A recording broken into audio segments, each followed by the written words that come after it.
Baik, terima kasih sekali lagi rakan-rakan yang berada di Serpentas dan pastinya kepada anda yang masih lagi bersama kami di Malaysia hari ini. Terima kasih kami ucapkan dan ini lintas langsung kedua saya di Maib Serdang ini dan saya kini berada di betul-betul di laluan berjalan kaki di Dewan A di sana dan ini di Dewan C yang menempatkan hampir lebih kurang 600 pesakit COVID-19 bukan warga negara dan saya sebenarnya sangat teruja melihat petugas-petugas kesihatan yang mereka mengenakan pakaian pesakit hospital yang nampak selesa dan mereka berjalan ada yang berwarna-warni dan itu mungkin antara cara mereka sebenarnya jugalah untuk berada di sini, berada dalam keadaan mood yang ceria. Dan untuk kita bertanyakan dengan lebih lanjut berkenaan keadaan di sini, elok rasanya saya bersama dengan individu, orang kuat, orang penting pengarah Jabatan Kesihatan Negeri Selangor itu yang bahagia Datuk Indra Dr. Syahri bin Ngadiman yang telah pun berada bersama dengan saya pada pagi ini. Assalamualaikum, selamat pagi Datuk. Waalaikumsalam, selamat pagi kepada semua rakyat Malaysia. Sihat ya? Alhamdulillah. Ya.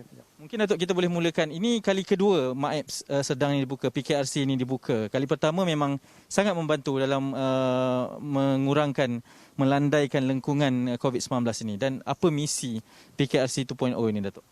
Misi 2.0 sama dengan misi yang MAPS 1.0 dulu. Iaitu kita nak mengasingkan pesakit dan memberikan rawatan khususnya kepada pesakit-pesakit kategori 1 dan 2. Dan bagi MAPS 2.0 ini, kita mengkhususkan kepada bukan warga negara kerana kita dapati dalam lately ada lempahan pesakit-pesakit di kalangan mereka akibat daripada saringan yang berterusan kepada pekerja-pekerja yang berada di kawasan kita.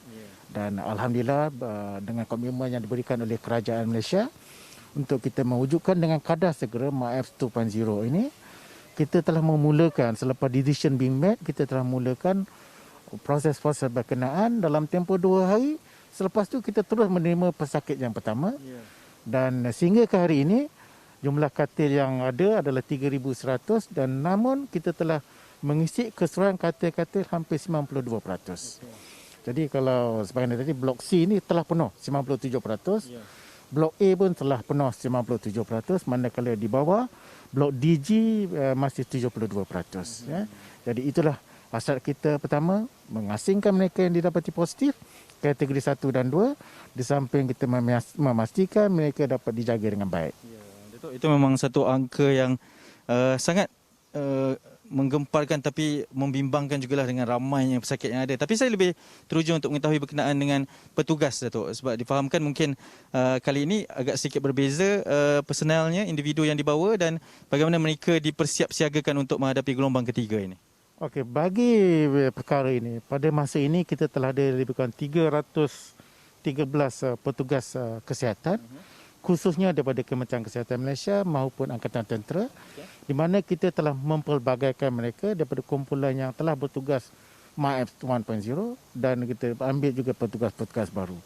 Dan Alhamdulillah juga kita telah menerima kerjasama daripada negeri-negeri di Semenanjung, mereka telah menghantar pelbagai kategori kaki tangan. Jadi saya amat bersyukur ke atas komitmen semua pihak, khususnya daripada Kementerian Kesihatan Malaysia, negeri-negeri lain, Angkatan Tentera dan sebagainya bagi menghantar petugas untuk ke kawasan ini. Jadi insya-Allah kita dapat laksanakan tugasan kita dengan begitu baik. Jadi dalam melaksanakan perkara-perkara ini, saya juga amat berterima kasih kepada pihak NADMA, pihak Ibu Pejabat Kementerian Kesihatan, JKR, Immigration, Rela, Polis, Bomba, Tenaga Nasional, Syabas, all those people yang mungkin saya tak dapat nyatakan di sini telah memberikan komitmen yang begitu tinggi memastikan MAPS 2.0 ini dapat dilaksanakan dengan begitu baik. Dan pada masa ini fasa 1 3,100 hampir penuh dan kita telah berusaha untuk menyelesaikan fasa 2 dan seterusnya fasa 3 dan insya-Allah keseluruhan 10,000 katil dapat kita realisasikan dalam masa terdekat untuk memastikan kesejahteraan rakyat. Ya betul. Dan kita lihat beberapa dewan juga sedang dimuat taraf dinaik taraf untuk memastikan bahawa ia mampu untuk kekal memberikan perkhidmatan yang terbaik. Saya melihat kepada cabaran petugas-petugas ini. Saya sempatlah meninjau sebentar tadi keadaan di dalam. Memang cabaran yang sangat berbeza dengan keseluruhannya adalah bukan warga negara. Cabaran komunikasi saya percaya juga kepada para petugas ini Datuk. Memang betul. Kalau kita lihat, tak semua pada mereka fasih berbahasa kebangsaan atau berbahasa Inggeris. Jadi apa yang kita buat, kita juga ada volunteer, ada juga sebahagian pada mereka menjadi jurucakap bagi petugas-petugas dalam bahasa-bahasa mereka. Jadi di dalam approach ini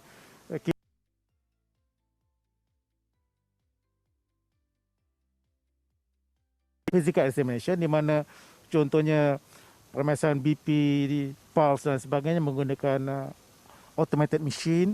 Jadi tak perlulah kaki tangan setiap pesakit kita pergi dan kita periksa mereka secara konteks. Jadi dengan cara sedemikian kita dapat memastikan pengurangan modal kaki tangan yang bertugas dan pada masa yang sama juga pengurangan PPE untuk digunakan. Ya. Dan Datuk melihat kepada mungkin ramai yang tertanya. Saya sendiri secara pribadi pun akan tertanya-tanyalah tentang tahap keselamatan dan kesihatan petugas ini. Sebab kita tahu yang positif memang telah diasingkan tetapi mereka juga perlu menyantuni para pesakit ini. Setakat ini selepas dibuka buat kali fasa 2.0 ini, adakah berlaku sebarang jangkitan sama petugas atau ianya dipastikan berada dalam keadaan yang terbaik? Kita dapat mengawal kejangkitan daripada berlaku di kalangan petugas. Kalau pada masa kita berada ini, kita berada dalam green zone. Okey. Di sini green zone. Green zone. Jadi kita boleh lalu lalang dan sebagainya. Dan di setiap blok yang ada ni, kita akan divide kepada dua. Satu yellow zone dan satu red zone. Yellow zone untuk petugas. Manakala red zone kadang-kadang terpaksa petugas masuk untuk keadaan-keadaan tertentu. Jadi mainly kita try to cover. Dan kalau kita lihat di sebelah sana tepi-tepi ini ada kemah-kemah tertentu. Kemah-kemah tertentu adalah di mana untuk kaki tangan memakai pakaian sebelum masuk, kemudian selepas masuk keluar dan kaki tangan kita minta supaya kaki tangan mandi dan sebagainya. Dengan cara sedemikian kita dapat mengawal jangkitan di kalangan kaki tangan. Ya.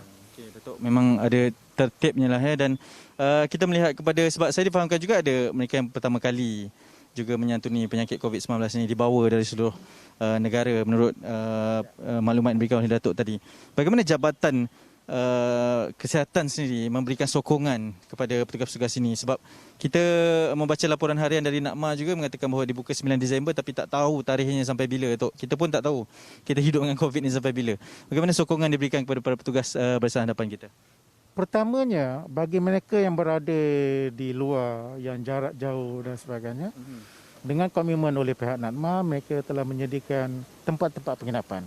Jadi mereka ditempatkan di hotel-hotel berdekatan dengan kawasan MAEPS ini.